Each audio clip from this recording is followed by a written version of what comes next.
আসসালামু প্রিয় শিক্ষার্থী, আমি নবম দশম শ্রেণীর শিক্ষার্থীদের আমি স্বাগত জানাচ্ছি।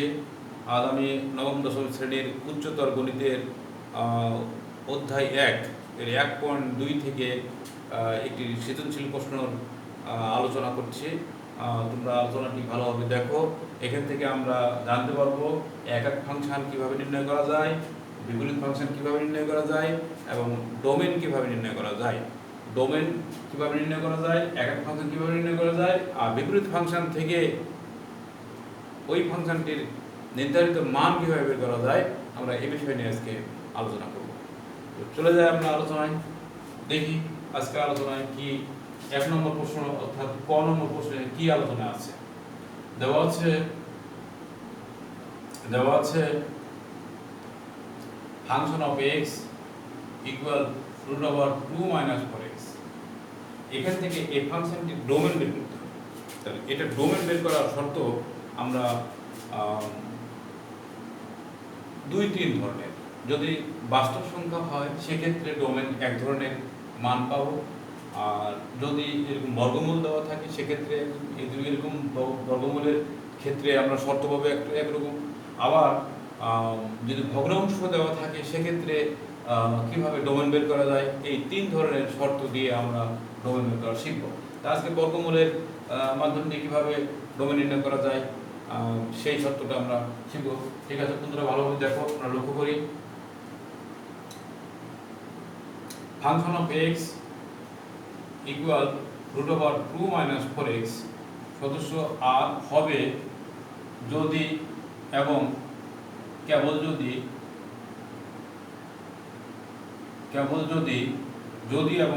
যদি এই যে মানটা দেওয়া থাকবে এটা যেন 0 থেকে সমান বা বড় হয়।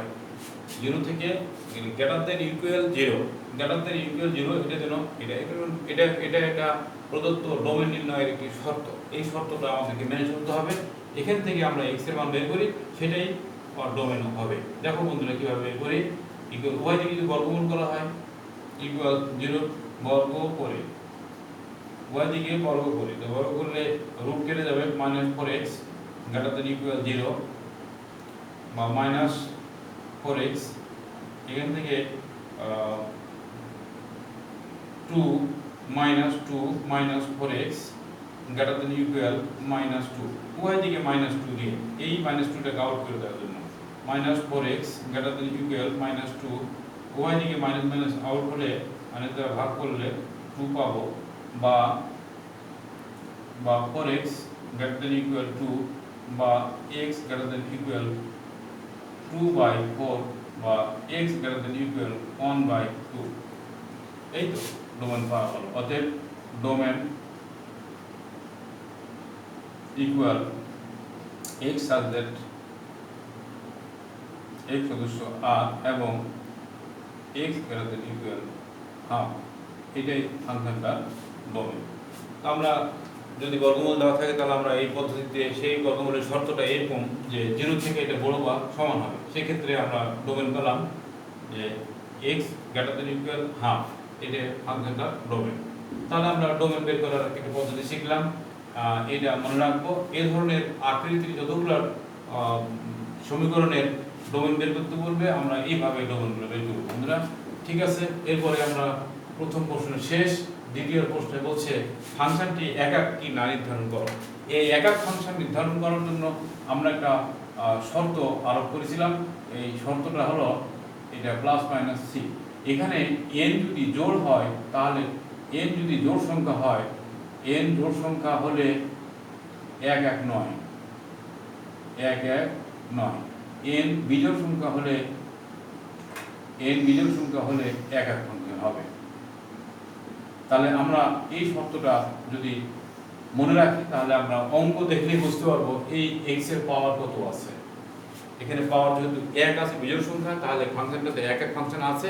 এই 1 1 ফাংশন যদি থাকে তাহলে আমরা কিভাবে এটা সলভ করব, 1 1 ফাংশন নির্ধারণ করব। এখন আমরা এটা করি। 2 নম্বর ধরি দেওয়া আছে function of x equal √2 - 4x। ধরি x1, x2 সদস্য আর হবে যদি এবং কেবল যদি এবং কেবল যদি function of x1 equal function of x2 হয়। আমরা একক ফাংশন নির্ধারণ করার ক্ষেত্রে আমরা এই শর্তটি মনে রাখব, এই শর্তটি আরোপ করব। এই শর্তের ক্ষেত্রে আমরা প্রত্যেকটা সমীকরণে আমরা একক ফাংশন নির্ধারণ করা আমাদের জন্য সহজ। 2 - 4x1 ইকুয়াল √2 - 4x2। যেহেতু এখানে 2 আছে, এখানে 2 দিলাম, 1 আছে, 1 দিলাম। উভয় দিকে যদি বর্গ করা হয় তাহলে 2 - বর্গমূলটা উঠে যাবে, 2 - 4x2। এখন -4x1 ইকুয়াল 2 - 4x2 -2 -2 + 2 কেটে গেল, -4x1 ইকুয়াল -4x2। উভয় দিকে -4 দ্বারা ভাগ করলে x1 = x2। অতএব আমরা লিখতে পারি ফাংশন অফ x একটি একক ফাংশন। এই তো অতি অল্প সহজে আমরা একক ফাংশন এটার মধ্যে আছে আমরা কিভাবে বুঝলাম, এখান থেকে বুঝবো। এবং একক ফাংশন যদি থাকে তাহলে কিভাবে সলভ করব, এই ধারাবাহিকতা আমরা ভালোভাবে লক্ষ্য করলাম। এরপরে পরবর্তীতে আমরা পাবো বিপরীত ফাংশন কিভাবে নির্ণয় করা যায়, 3 নম্বর। ঠিক আছে বন্ধুরা, আমরা একটু আবার ভালো করে লক্ষ্য করি বিপরীত ফাংশন কিভাবে নির্ণয় করব।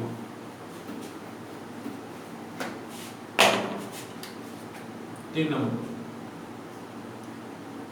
দেওয়া আছে, এটা বিপরীত ফাংশন নির্ণয় করার ক্ষেত্রে আমরা ধরি function of x equal y হলে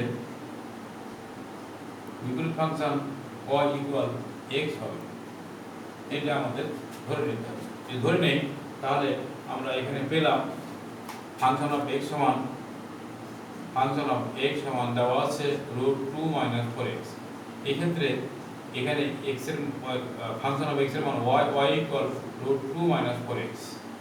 উভয় দিকে যদি বর্গ করা হয় তাহলে এটা হবে 2 - 4x। দেখব বর্গ করে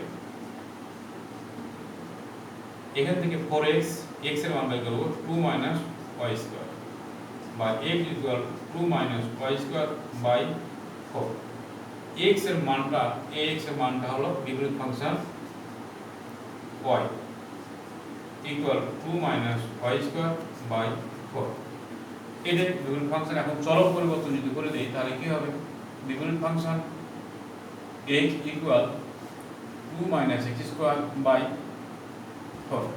এখন প্রশ্নের মধ্যে বলছে এখানে x এর জায়গায় যদি -3 বসানো যায় তাহলে মান কত হবে, এটা আমাকে বের করতে বলছে। তাহলে বিপরীত ফাংশন 3 - 3 ইকুয়াল 2 - -3 উপর হোল স্কয়ার নিচে 4 ইকুয়াল 2 - 9 ইকুয়াল 4। বিয়োগ দিলে -7 বাই 4। আজ আমরা 3টি জিনিস শিখলাম। কিভাবে আমরা বর্গমূলের ডোমেন বের করব সেটা শিখলাম। আবার বর্গমূল সমীকরণের সাহায্যে কিভাবে একক ফাংশন আছে কিনা সেটা শিখলাম। আবার বিপরীত ফাংশন নির্ণয় করে সেখান থেকে কিভাবে বিপরীত ফাংশন কোনো বাস্তব সংখ্যার মান বের করা যায় সেটা শিখলাম। আগামী ক্লাসে আমরা অধ্যায় 2 থেকে আংশিক ভগ্নাংশ এবং ওই অধ্যায় থেকে আমরা আরেকটি সৃজনশীল প্রশ্ন নিয়ে বিস্তার আলোচনা করব। আজ এই পর্যন্তই। সবাইকে ধন্যবাদ। আসসালামু আলাইকুম।